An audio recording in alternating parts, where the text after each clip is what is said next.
गीता एक गरीब लड़की है। वह बिन माँ बाप की बेटी है, इसलिए उसकी सास और उसका पति उसे ज्यादा कुछ नहीं कहता। गीता के घर में गीता की ही चलती थी। वो जो कहती थी उसकी सास और उसका पति बिना कुछ कहे मान लेता था, क्योंकि वह एक बिन माँ बाप की बेटी थी और उसने शादी से पहले बहुत दुख दर्द सहा था। गीता घर का कोई काम नहीं करती थी। उसके घर का सारा काम उसका पति और उसकी सास करती थी और कुछ काम उसकी बेटी भी करती थी।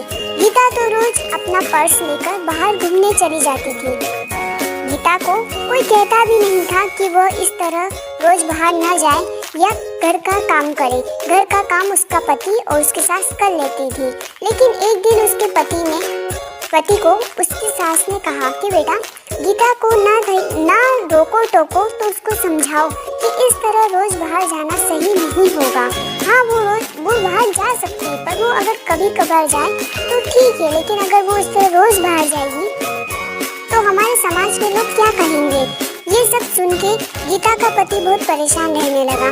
उसे समझ ही नहीं आता था कि वो करे तो क्या करे। अगर वो गीता को कुछ कहता था तो गीता नाराज हो जाती। उसे समझ ही नहीं आता कि वो करे तो क्या करे। वो गीता को कुछ ज्यादा बोल भी नहीं सकता था और वो न ही माँ की बात टाल सकता था। इसी तरह गीता रोज अपने ससुराल वालों को कुछ न कुछ कहती रहती। घर में कुछ भी करना हो गीता की ही चलती थी।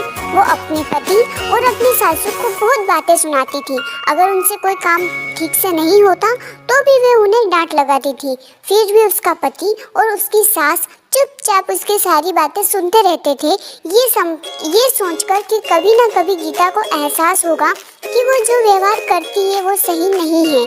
हम उसे लाड़ प्यार करते हैं, इसका मतलब ये नहीं कि वो हवा में उड़ने लगे। पर ये बात कभी उसके ससुर ने और उसके पति ने उसके मुंह पर नहीं कही। उन्हें सिर्फ इसी बात का विश्वास था कि कभी न कभी उसे इस चीज का एहसास होगा। एक दिन ऐसे ही गीता अपनी सहेली रश्मि से मिलने जाती है। वो दोनों काफी दिनों के बाद मिलती है। रश्मि उसको सारी बातें बताती है कि कैसे उसकी सासू उस पर अत्याचार करती है और उसका पति भी उसकी सास की मदद करता है, उसे कुछ नहीं कहता। उसकी सास उसके पति को उसके खिलाफ भड़काती भी रहती है। वो चाहे कितना भी काम कर ले, कितनी भी अच्छे तरीके से घर की सारी साफ सफाई करे, सारा काम करे, फिर भी उसकी सासू उसमें नोकझोंक निकाली देती थी और उसका पति भी उसकी माँ का साथ देता था। जब ये बात रश्मि ने गीता को बताई तो गीता को एहसास हुआ कि वो तो अपने पति और अपनी सासू के साथ इतना बुरा व्यवहार करती है, घर का कोई काम नहीं करती, फिर भी उसकी सासू और उसका पति उसे कुछ नहीं कहता। वो उन्हें बार बार छोटी छोटी चीजों के लिए हजारों बातें सुनाती है, फिर भी उसके सासू ने उसे कभी नहीं डांटा। ये सुनकर गीता को अपनी गलती का एहसास होता है और वह घर जाकर अपनी सासू के सामने रोने लगती है। उन्हें सब बात बताती है कि उसे उसकी गलती का एहसास हो गया है कि उसने कितना गलत किया।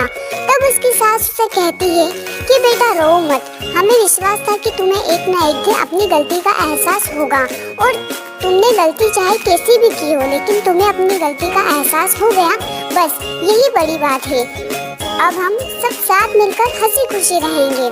तुम बिल्कुल शौक मत मनाओ, क्योंकि हमें पूरा भरोसा था कि तुम एक अच्छी लड़की हो और तुम्हें एक न एक दिन अपनी गलती का एहसास जरूर होगा। इसके बाद गीता और उसका परिवार साथ मिलकर हंसी खुशी रहने लगा। वो सब मिलकर सारा काम करते और हंसी खुशी जीवन यापन करते।